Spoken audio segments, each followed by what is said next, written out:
Good morning. What we do know is that there are 30 million Americans across the United States who have filed for unemployment. So these fraudulent claims are a high number. What we're learning, according to CNBC, the U.S. Secret Service is currently investigating a Nigerian crime ring who they say are using American stolen identities and exploiting the coronavirus crisis. Now, the report goes on to say that Washington has been the primary state targeted thus far, with a 27% increase in fake claims between March and April.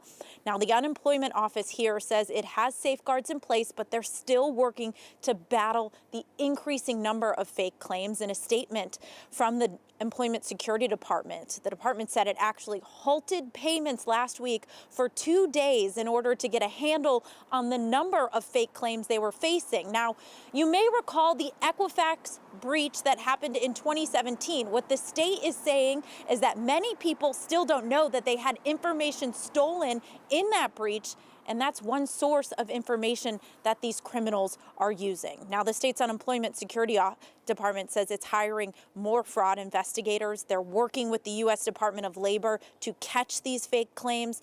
They've also added that more than 100 people can now take calls on the state's fraud hotline. But the message they want to get out to people is if you are a victim to a stolen identity or one of these fraudulent claims, the best thing you can do moving forward is make a plan, and they are asking that you reach out to the State Employment Security Department as soon as possible. Live in Seattle, Callie Greenberg, King 5 News.